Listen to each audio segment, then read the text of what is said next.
Այսօր ինձ հրավիրել էին քննչական կոմիտե պետության սահմանադրական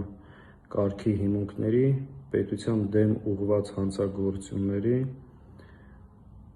վախենալու անա, չէ, քննության վարչություն, հարցաքննության։ Ես սովորաբար նման դեպքերի չեմ արձագանքում, չեմ հարայնացնում, նախ այն պատճառով, որ սա դարձել է մեր կյանքի ու գործունեության վերջին տարիների անբաժանելի մասը, եւ երկրորդ դրա իմաստը չեմ տեսնում, ինչ որ անում են այս իշխանությունները, շատ կանխատեսելի է եւ սպասելի, բայց հաշվի առնելով այսօրվա դեպքը, որ նաեւ մամուլում տարածվեց ու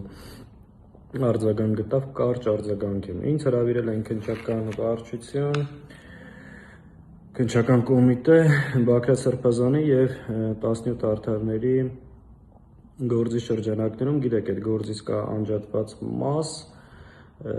եւ տեղի ունենում այսպես կոչված լայնածավալ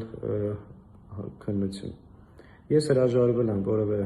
ցուցմունք կամ բացատրություն տալով, հայտարարելով, որ դա քաղաքական գործ է, իրավական որևէ պրոցես տեղի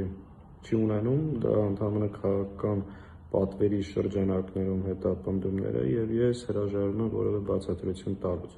Դուք հիշում եք, երբ որ այս գործի շրջանակներում գլխավոր դատախազը գտնում էր ազգային ժողովում իմ գործընկեր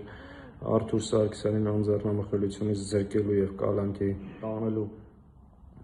հարցով ԿՊԱ-կական պատգամավորները ինչպիսի մեծ ջանքերով եւ կրքով պահանջում էին, բա ինչի՞ մյուս երկու պատգամավորներին Գառնիկ Դանիելյանին եւ Իշխան Սաղաթելյանին չեք անձեռնամխելիությունից զրկում, որովհետեւ գործի շրջանակներում շոշափում է նաեւ մեր անունը։ Նշեմ, որ մենք անհանգստության որևէ պատճառ չունենք, պարզ պատճառաբանությամբ սա իրավական որևէ պրոցեսի հետ կապ չունի, քաղաքական պատվեր է եւ փորձելու են այս շրջանակներում հավանաբար ակնկալիք ունեն ինչ-որ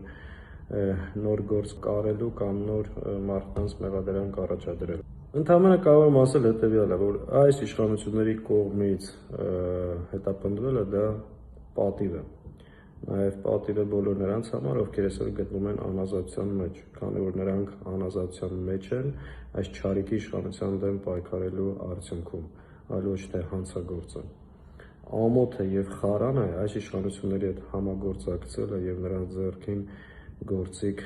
դառնալը։ Իսկ նման քայլերով ինձ, իմ ընկերներին որևէ կերպ չեն կարող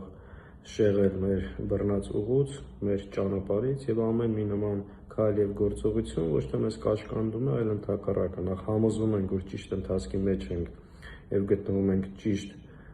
ճանապարհին եւ ավելի վճռական, ավելի կազմակերպված շարժվում դեպի առաջ մեր նպատակին հասնելու եւ այս չարիքի իշխանության վերարտադրությունը կանխելու ուղղությամբ։ Հետաբար ամեն ինչ նորմալ է, սիրելի ընկերներ, հայրենակիցներ եւ հետաքրքրվողներ, պինդ մնացեք։